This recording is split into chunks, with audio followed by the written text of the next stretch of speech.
దేశంలో కొత్త నగరాల నిర్మాణం ఊపందుకుంది. రాజధాని నగరాల్లో పెరుగుతున్న సమస్యలతో కొత్త నగరాలను నిర్మించాలని ఆరాటపడే ప్రభుత్వాల సంఖ్య పెరిగిపోతుంది. రాజధాని లేని రాష్ట్రంలో అమరావతి అనే నగరాన్ని నిర్మించేందుకు చంద్రబాబు ప్రయత్నాలు ప్రారంభించిన తర్వాత అనేక రాష్ట్రాలు తమ రాష్ట్రంలోనూ ఓ మంచి సిటీ ఉండాలని ప్లాన్ చేసుకుంటున్నాయి. గుజరాత్లో రాజధాని గాంధీనగర్, అహ్మదాబాద్ రెండు పెద్ద నగరాలు ఉన్నప్పటికీ గిఫ్ట్ సిటీ నిర్మాణం జరుగుతుంది. దక్షిణాదిలోని అన్ని రాష్ట్రాలు కొత్త సిటీల నిర్మాణానికి శ్రీకారం చుడుతున్నాయి. రాజధాని నగరాల్లో కనీస అవసరాలు తీర్చడం సమస్యాత్మకం అవుతుండటంతో కొత్త సిటీల వైపు ఫోకస్ చేయాల్సిన పరిస్థితి నెలకొంది. దేశ రాజధాని ఢిల్లీలో కోరలు చాస్తున్న వాయు కాలుష్యంతో ప్రపంచంలోనే అత్యధిక కాలుష్యం వెదజల్లే నగరాల్లో అగ్రస్థానానికి పోటీ పడుతుంది.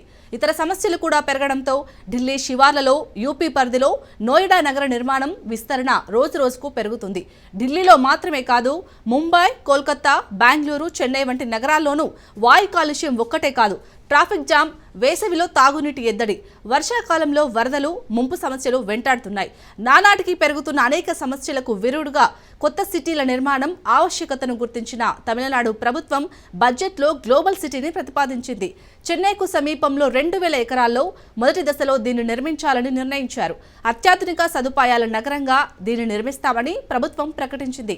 బెంగళూరు సిటీపై ఒత్తిడిని తగ్గించేందుకు కర్ణాటక సీఎం సిద్ధరామయ్య ఇటీవల క్వీన్ సిటీ పేరుతో బెంగళూరుకి కాస్త దూరంగా క్వీన్ సిటీని నిర్మిస్తున్నారు. అటు ఎయిర్పోర్ట్, ఇటు బెంగళూరుకి సమదూరంలో దొడ్డబల్లాపూర్ వద్ద ఈ సిటీకి శంకుస్థాపన చేశారు.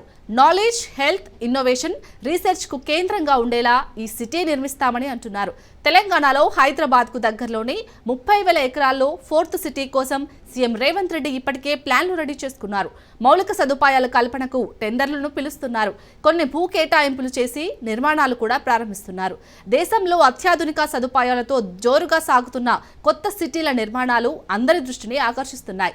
అందుబాటులోకి వచ్చిన గాడ్జెట్లు, టెక్నాలజీలను ఉపయోగించుకుంటూ సంపన్నులు తమకు నచ్చిన చోట్ల అత్యాధునిక సౌకర్యాలతో ఇళ్లను నిర్మించుకుంటుండగా సామాన్య, ఎగువ మధ్యతరగతి ప్రజలు సైతం అత్యాధునిక సదుపాయాలతో ఇళ్ల నిర్మాణం సరికొత్త ట్రెండ్గా మారింది.